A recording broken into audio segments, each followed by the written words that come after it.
Welcome to my channel. இன்னைக்கு இந்த வாழைக்கப்பம் எப்படி பண்ணுறதுன்னு பார்க்கலாம். சில இடத்துல பழம்பொரின்னு சொல்லுவாங்க. இது ஹோட்டலில் எப்படி செய்வாங்களோ அதே டேஸ்ட்டோட எப்படி செய்கிறதுன்னு பார்க்கலாம். வீடியோவை ஸ்கிப் பண்ணாமல் வாட்ச் பண்ணுங்கள். இதை மாதிரி 2 நேந்திரம் வாழைப்பழம் எடுத்திருக்கேன், அப்படின்னா ஏத்தம்பழம்.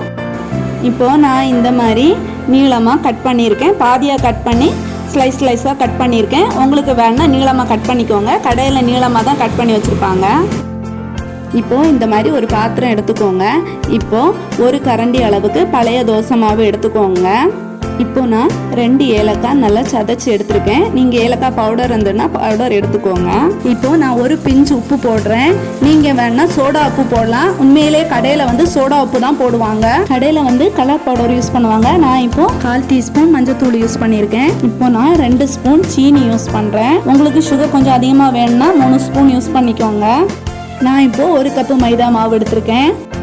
இப்போ இதை நல்லா மிக்ஸ் பண்ணி விட்டுக்கோங்க. கொஞ்சம் கொஞ்சமாக தண்ணி விட்டு இதை மாதிரி மிக்ஸ் பண்ணிக்கோங்க. இந்த மாதிரி அளவுக்கு வந்திருக்கணும்.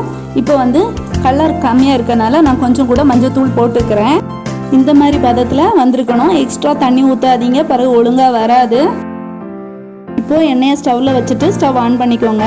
இப்போது எண்ணெய் காஞ்சாச்சு. இப்போ மாவை இது மாதிரி லைட்டாக கலக்கிட்டு பனானா பீஸ் எடுத்து முக்கி போட்டுக்கோங்க.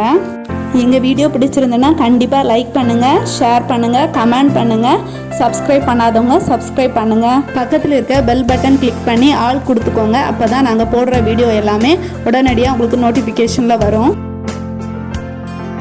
இப்போ இதை திருப்பி போட்டுக்கோங்க.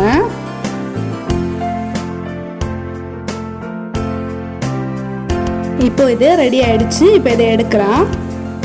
கடையில் வாங்கி சாப்பிடும்போது என்ன டேஸ்ட் இருக்குமோ அதே டேஸ்ட் இருக்குது. கடையில் வாங்கினீங்கன்னா கம்மியாக தான் வாங்கி சாப்பிட முடியும். வீட்டில் செஞ்சீங்கன்னா அதிகமாகவே செஞ்சு சாப்பிட்லாம்.